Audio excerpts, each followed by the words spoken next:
Welcome to the Life After Plus One podcast, where we turn life's lemons into delightful lemonade. Get ready for inspiring stories, uplifting conversations, and all the tips and tricks to rock your single parent journey with style. I'm your host, Leanne, and it's time to embrace the adventure of Life After Plus One. So, let's dive in. Hello. Welcome back to Life After Plus One. I'm Leanne, your podcast host and your single parent mentor and coach.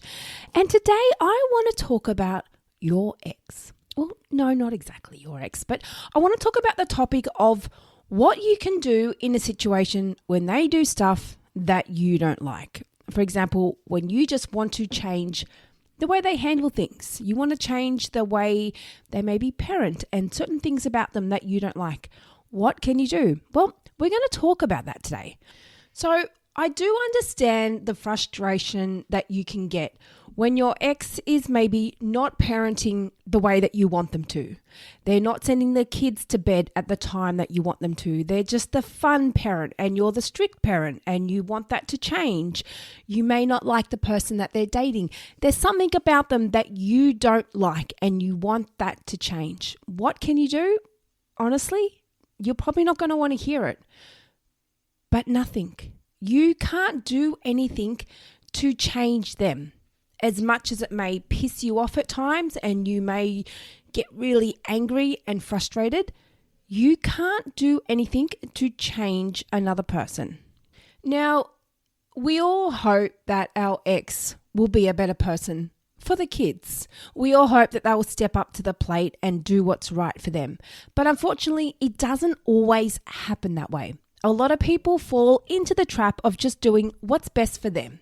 They're just looking out for themselves and they're just doing what they can to stroke their own ego. And if it means trying to control the other parent, and if it means trying to provoke the other parent or tease them or just do something that really frustrates you. And it happens. We see it a lot. It is quite a common behavior where exes will try and hold power over the other parent. They will try and keep control to show that they're the better person. And it's really sad to see, but a lot of people in that situation, they don't know how to manage it. And their way of trying to fix that situation is to change their ex or hope that their ex will change. Now, let me tell you that if you keep holding on to that hope that they will all of a sudden change, they will all of a sudden be a better parent, they will all of a sudden start being nicer to you, your ex will not change just because you want them to. And if you keep going in this mind frame saying, oh, I wish they'd be a better parent, I wish they could communicate better, I wish they didn't do this, constantly wishing that your ex was someone that they're not, wishing that they were someone that you wanted them to be or someone that you hoped them to be, only going to result in you being hurt, you being upset, you being frustrated. Because I can guarantee you the way they're behaving is not fazing them at all. That's why they're doing it. Now, quite often you do see exes that will do things to try and provoke the other person, will try and do things intentionally to irritate the ex. They will do things to try and hold control over the situation, whether it be timings of pickups and drop-offs, whether it be certain clothes or items at certain houses. Just do stupid, childish things to act like they're the power person, to act like they're in control. And these types of situations will leave you thinking, what's going on? What can I do to fix this? How can I change them to stop behaving this way? The first thing you need to realize is you cannot change them. You can't change them. And trying to get your ex to change, by doing that, you're just encouraging them to want to do it more. When they see it's grinding you, when they see it's pissing you off and you don't like it, sadly, they're probably going to keep going with that. They're not just going to stop and go, oh no, she's upset, or oh no, he doesn't like it. If they see it's upsetting you, they'll probably keep going because that's a good chance why they're doing it to begin with. So what do you do in these situations when they're doing stuff that just keeps pissing you off? The biggest tip, you've got to learn to separate yourself from them and you are now broken up. You are now two different people. You're not in a relationship. You're in two separate households. Well, I'd like to think you are. Some still stay together for a while. But even if you're in the same household, you're not in the same relationship. And you quite often get people that have broken up, they stay in the same house, and then one parent might be out dating and the other parent might be pissed off by that. You're separated. If you've chosen to stay together under the same house, then that's your choice. But you can't control what they're doing because you're not together. You're not in a relationship anymore. You've got to stay focused on your lane. Now, by doing this, it's not condoning their behavior. It's not saying that you agree with it. It's saying that that's their life. If that's how they want to live, then so be it. All you can focus on is you and your kids. Now, if it's something that's putting the kids at harm, it's putting them at risk, then that's a very different story. But if it's them just being shitheads, trying to rattle you, trying to do things that will get you to react, those are things that just don't engage, because that's what they're wanting. They're wanting you to engage. They're wanting just to stir you up. Everyone has their own reasons for why they behave in this childish manner. Some people might be doing it to see if you're still interested in them. If they might be going off dating, if that triggers you, then they might just be doing that on purpose to say, oh, they still want me, they're still interested. They all have their own stupid reasons for doing this. But at the end of the day, if you're separated, that's all you need to worry about. Let them stay in their own lane, you stay in yours, and what they do with their life is their choice. Now, I know it can be frustrating because you just want to be able to communicate with them properly. You want to have a nice relationship with them. You just want to get along with them for the sake of the kids. And I've been in that situation where I tried anything and everything to have a healthy relationship for the sake of my daughter. And every attempt I did got shitted on. So I understand what it's like to have an ex that is not willing to cooperate with you no matter how much you try. But you've got to get yourself to a point where you just one day realize, I can't do anything more. I can't change them. I've just got to let it go. And it is frustrating. It is frustrating as hell, especially when you're sending a nice message and you expect something cooperative and nice back, and then you get something completely different that's totally twisted what you said, and it ends up being an argument. It's like, how did this happen? Why can't they just communicate properly? They're not going to communicate the way that you want. It's just not going to happen that way. They're not going to handle things the way that you want. And as I was saying, sometimes some people do it on purpose just to piss you off. Sometimes they do it because that's just how they are. That's just the person they are, and that's why you broke up, because you saw that's not what you liked in a partner and that's not who you want to be with. And they're not all of a sudden going to change and be a nicer person because you guys have broken up. That's who they are. That is who they are. So the quicker you learn to accept that that's their behavior and you can't change that, the easier it is for you. Now, I understand it can be quite tempting to just message them back and say, can't you just talk to me properly? Or can't you just answer me at a normal time? Or can you just message me back straight away instead of waiting a day or two? We all want to do that at times. I understand. You want just a normal person that's going to respond to you in a normal manner. You can't change that. And even though you message them and ask them to do something, I mean, depending on what kind of person they are, if it's just something they do every now and then, you might be able to approach them and ask them. But if your ex is someone that does these kinds of things on a regular basis and they do a lot of things that just really piss you off, you've just got to separate yourself from that situation. And all you can really focus on is how you parent and what you do with the kids. You've just got to keep in mind that you cannot change how somebody reacts, but you can change how you act.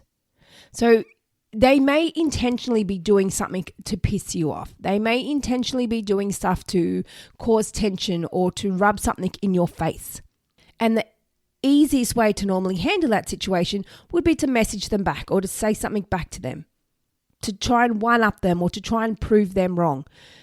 You don't need to prove your ex wrong. You don't need to prove any point to your ex. Let them do what they're doing, because no matter what you say or what you do, that is who they are. They're not going to all of a sudden change their personality or their character or what they do because their ex wants them to do that. It doesn't work like that. Now, I get it. It's normal to want the best for your kids.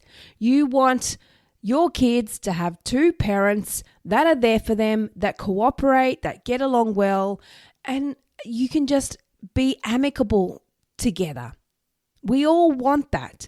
But unfortunately, if the other person isn't willing to cooperate and they're not willing to come to the party and offer that same level of parenting that you are, then you can't change that. As frustrating as it is, and you just sometimes wish you could shake them and go, you know what? It's not for me. It's for the kids. It doesn't process. So many people out there, well, I won't say so many people, but you do get a common trend of people out there or exes that once they've left the relationship, they just get in hate mode to the ex. They don't want to do anything to cooperate just because you're the ex. They don't want to do anything to help you out. Now, this isn't everyone. You do get a lot of relationships that break up and are quite amicable. But even if it's not a toxic breakup, even if it's someone that's, you did break up and it's amicable, but maybe you're still looking at who they're dating. Maybe they don't cooperate the best now because you guys are broken up and they're not there all the time and you wish that they were a bit more present. You can only focus on what you can change. And what you can change is how you handle the situation. And the best thing you can do when you have an ex that's trying to put some control over you, that's trying to piss you off, that's trying to do stuff to just really rattle you, the best thing you can do is not react, because that's what they want from you. They want you to react. Now, again, I'm not saying ignore this. I'm not saying allow this behavior. I'm saying don't give them what they want. I'm saying this is time for you to regain your control of the situation, because if they're behaving like this, then they're trying to control you. They're trying to control the co-parenting dynamic. They're trying to control this whole situation. It's time for you to learn to take control. And at the moment, if they're doing all this nasty shit that's pissing you off and you're constantly biting back, then they're just teasing you. They're holding that control over you. And if you find you're in a situation where you're constantly questioning them, why are you doing this? Why are you doing that? What for? When? Where? You're constantly asking them questions. You're constantly questioning their behavior and what they're doing. When you're begging them for something, when you're wanting them to do something for you, but they keep doing something different and they keep trying to push the boundaries, you need to learn to find a way to put your foot down and say to yourself, I'm not taking this anymore. This is not okay. I am not going to sit here and let my ex walk all over me. Now, how do you do that? How do you manage that situation when your ex is just constantly being a dick? And it could be something simple as they're just refusing to take things back to your house when the kids go to their house. It could be something where they're just refusing to meet at the time that you're wanting to meet. It could be anything. It could just be they're not getting back to your messages in time. You know what? If it is that, if it is the messages and they're not getting back to you in time, you've just got to learn to accept that, okay, that's them. And I used to be that person where my ex used to tell me one thing, he'd be there at a certain time. I'd sit there and wait. And it could be hours later and I'd still be waiting. And you get to a point, it's like, I'm not living my life based around my ex.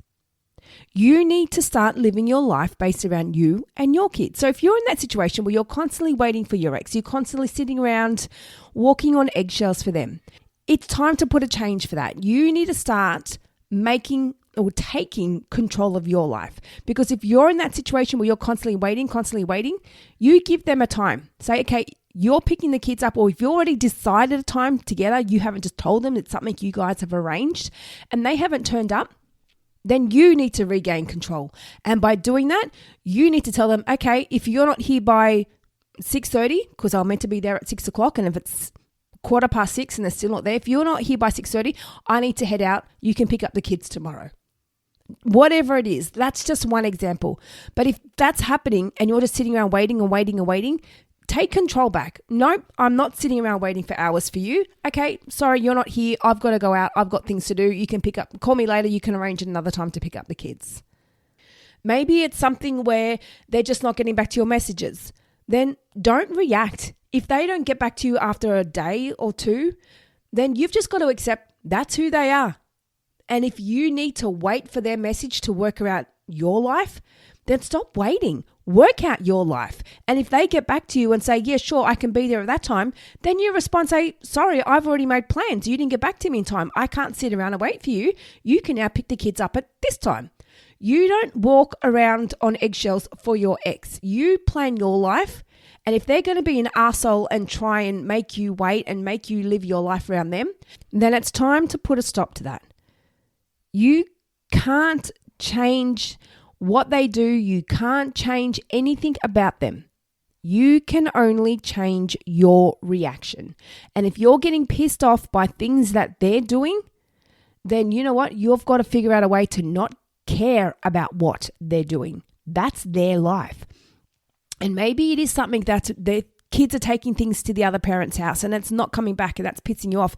And I understand that. That's quite frustrating. But don't be scared to use the kids. Now, I'm not saying use the kids as chess pieces to fight against the other parent, but I'm saying in a way, if the kids are old enough and there's issues happening where things aren't coming back between houses, or there's problems happening, or you're not able to speak to the kids when they're there, or you don't know what's happening, just communicate with them. Do you need to keep communicating with your ex if it's just constantly going to be drama and game playing and them trying to control the situation? If your kids are old enough and you're at a situation where things aren't coming back to your house, then just tell them, hey kids, when you're there, put those things back in your bag so you've got them when you come back here. Stop messaging your ex saying, why aren't the things coming back here? Why aren't you doing that? They probably don't give a shit. They're like, oh, well, what are they complaining about for? Why are they always complaining? I'm sick of them. Again, you might get a decent ex that might be willing to cooperate and just put them in a bag and bring them back. You might get an ex that intentionally keeps things at their house because that's just the kind of person they are. And there are lovely people like that out there. And if that's the case and you're trying to change the way they handle this situation, don't deal with them. If your kids are old enough, then rely on them. Hey kids, bring it back when you come back to mum's or dad's. Just put it back in your bag so you have it when you come here. If the problem is when they're at the other parent's house and you're not able to speak to them, or you want to know what's going on, or something's happened and you just want to be able to communicate to them when they're there, and the ex isn't on board, then work it out between the kids. Can you give them a phone where you can contact them on Messenger? Keep the kids in the loop. Keep your communication just with them, especially if they are age appropriate. If they're young kids, it's a little different. But if your ex is not willing to cooperate with you with anything that you're saying, then don't bother. Don't bother. Take your control back by not letting them control you. And by constantly nagging them for things, you're trying to change the way they parent. They're not going to give in. Like I said, if it's just something that they've forgotten once in a blue moon or something that they do as a one-off, then that's a different story. There's a good chance you'll be able to talk to them about that. But if it's the kind of person who does things on a regular basis just to get under your skin, then don't communicate with them. Don't let them control you. And don't try and change the way they handle what they do, as wrong as it may seem, as frustrating as it is. They are not going to change anything about them for you. They're not going to change the way they communicate. They're not going to change the way they text. They're not going to change what they do as a parent, who they date, who they see, who they talk to, whatever else. They're not going to change anything about them just because you don't like it. So instead of hoping that they'll change, you need to just accept that that's who they are. That's who they are and that's what they do. And you've just got to accept that. And when you get to a point where you're like, okay, that's them, it is freeing. It is so emotionally freeing. It's like you've just had a massive weight lifted off your shoulders. It's like, okay, the concerns, the worries, the stress, it's not there anymore because you don't need to worry about it. And again, I'm not saying that you're condoning any of this behavior. I'm not saying that it's right what they're doing. I'm just saying you don't need to put your attention on what your ex is doing. You don't need to put your attention on hoping that they'll be a better parent, or put your attention on hoping that they would change for you or change for the kids. We would like that. Some people do change for the kids. Some people do have a wake-up call. But a lot of people out there, they're focused on their ego. They're focused on making themselves look better. They're focused on making themselves look good. And if it means being an arsehole of a parent and an arsehole of an ex, then that's what they do. And I can guarantee you, when you're constantly in a headspace where you're worried about your ex, you're worried about what they're doing, you're worried about what's going to happen, you're not in a good headspace. And you're not in a good headspace with the kids either. It totally messes with the well-being. It messes with your head and who you are as a person. You're constantly like in stress mode and panic mode because you're constantly thinking, what are they doing? Is everything okay? Why don't they message me back? Why can't they just call me? Why can't they just talk to me nicely? Well, here's a harsh truth to that. Why are you putting so much energy and effort into worrying about what your ex is doing? Why are you worrying about how they respond or react? They're not your partner anymore. Yes, they're the kid's parent, but they're not your partner. Leave it be. And you don't have to focus on telling the kids that I don't like who mum's dating, or I don't like who dad's dating, or I don't like that they're doing this, or I don't like that they're doing that. You don't have to tell them anything. Unless it's something that you think is going to affect them, then yes, maybe tell them. But you don't have to. Kids will eventually make their mind up. They will see things, they will know what's happening, they will eventually see the truth. Now, I'm not saying by saying that you need to hope that your kid's going to eventually hate the other parent. It's not what I'm saying. But what I am saying is that no matter what, you can't force someone to be a better parent. Let them be who they are. You love your kids the way you do, and let them love their kids the way they do. And they will more than likely parent in a very different way to you. They will do a lot of things in a very different way to you. But what's going to make your co-parenting arrangement or your life much easier is when you learn to let go of any attachment you have to your ex. Stewing over why they aren't cooperating with you, or why they aren't messaging you back, or why they aren't bringing things back to your house, or why they aren't helping out with finances. If they're not the kind of person that's going to cooperate with you, then handle things in a way where you don't need to go through them for a decision. If it means going down legal avenues or through mediation, do it that way. If it means going through the kids who are age appropriate to handle things. Now, I'm not talking about when it comes to co-parenting, but things that they're at an age where they're okay to handle, whether it be bringing things back to mum and dad, or, calling, or whatever else it is, then include them in that. But if you're at a place where you're just sick and tired of getting the shits because of things that your ex is doing, then you need to change the way that you're handling that situation. Because if you've got no control over what they do, then stop trying to control the situation, because you're not going to change their reaction. You can only change yours. You can only change the way you handle the situation. And by disengaging in any conflict, any drama, any name calling, any nitpicking, any kind of bullshit that they're trying to do to try and have some form of control over you, let go. Let go. And if it means not communicating with them, then so be it. If it means communicating with them only about pick up and drop off, then so be it. But don't put so much time and energy and effort into worrying about what they're doing. You cannot change that. You need to come to a place where you can just accept that that's who they are. That's them. And that's who they are. And no matter what, they are not going to change. Because if you've had a toxic relationship with them and you've broken up and there's still dramas happening and you're just wishing that things would get better, do you honestly think it's going to? If you've just come from a really bad relationship and a really bad breakup, do you all of a sudden think that they're just going to be a really good co-parent? It's not going to happen that way. The only way someone is going to change, if they're at a place where they're seeing it in themselves that they're not happy with their life, then they will make the change in themselves. No one will ever change because their ex is telling them to. So if they're doing something that you don't like, or trying to manipulate you, trying to control a situation, trying to do shit that just really rattles you, then don't engage. Just send them an okay message. Send them a thumbs up. Don't send them anything at all. But don't get annoyed by it, because that's just who they are. And if you get frustrated and you bite back at them, then they're just going to bite back at you. Is it right that they're doing that? No, it's not. But again, you can't change that. You can't change what they do. You can't change how they handle the situation.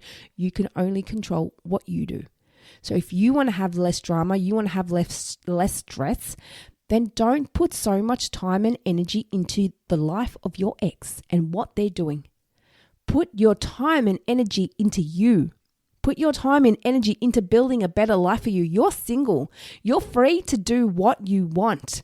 What your ex does, it's their business. Off you go. Bye. Why are you worried? That's their stupid life. You should be worried if it interferes with the kids and it affects them. Then that's a conversation you have with the kids. You have an age-appropriate conversation with them and discuss the situation, whatever it was that's just happened. But don't engage in any kind of concern or issue or anything that's happening on the part of your ex. And it is such a nice feeling when your ex can message you and they think that they're really pissing you off and you're not fazed at all. Or they might be depriving you of certain things, even though that you're entitled to it as part of the breakup, or they might be just doing anything just to really piss you off. I want you to ask yourself, is it worth the energy in responding to your ex and risk getting into another conflict? Is it worth the energy? Do you really want that? Now, also keep in mind that if you are in the dating world, you have moved on and you're looking to meet someone new, it's never good when you meet someone where they're at a place where they're fighting with their ex. You don't want someone that's like that. I mean, mind you, you don't expect everyone to be besties with their ex. That's not what you're wanting. But you want to at least know that things are going to be okay. So when you're involved in their world, and if you maybe start to have a long-term relationship with them, you know it's not going to turn into drama when you're there, or if you're co-parenting with them and you've got their kids there. You don't want any drama or any of that kind of conflict. You want to meet a partner that's got some sort of decent relationship with their ex, where you know the kids come back and forth with no dramas, or with as much ease as possible. You don't want that conflict every time the kids are going back and forth, and you know dramas between you and the ex, or things have happened with clothes and uniforms and money or messages or whatever, and you just end up in a fight battle because they haven't done what you wanted them to do. It's not worth the drama. Make it work on your end. Focus on what you can control, and that's your situation, that's your life, and that's when the kids are with you. And as I said, if the kids are going there and there's things that you don't like, you can just focus on how you parent. You tell them when they're with you what's right and what's wrong. So when they're at the other parent's house and they're seeing stuff that might not be right, they know how to handle it.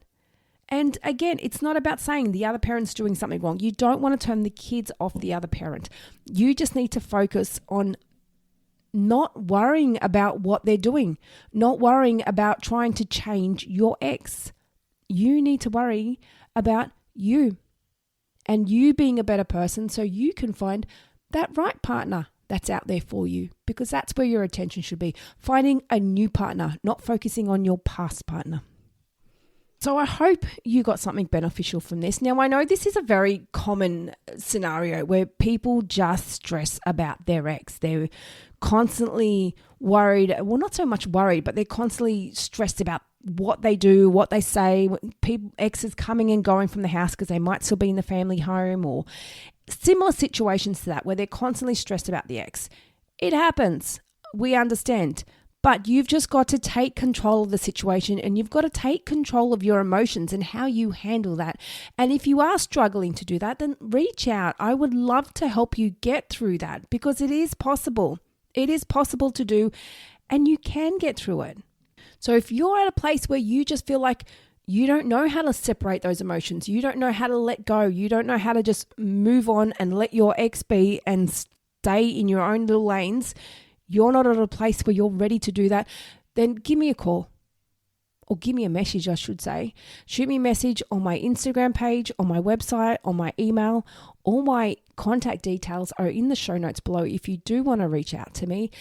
let's have a chat if you're at a place where you're struggling on how to move forward from your ex and how to let them go and stop controlling you and stop focusing on what they're doing and stop focusing on how you can change them as a parent, because you can't. So keep that focus on you and keep that focus on your kids and keep the focus on you being a better version of you. That's where your priority should be. And as well as keeping your attention on your new partner or your new partner that's coming into your life, not your past partner. All right, guys. So thank you again. I hope you got something valuable from this episode. And as I always say, if you're loving the show, share it with your single parent friends who need that extra support. Write a review. Give us your feedback. I love to hear from you all and what you're all thinking of the show. So thank you all, everyone. Love having you all on board. And until next time, I'll be in your ears then. Thank you for joining us on the Life After Plus One podcast. If you loved what you heard today and looking for some further support, then jump onto our website, lifeafterplusone.com. Plus, don't forget to check out our Instagram page for further resources and inspo. You can find all the links in the show notes. And remember, you're not alone on this path. I'm looking forward to seeing you on the next episode. And in the meantime, keep thriving, keep growing, and keep exploring your amazing life after plus one.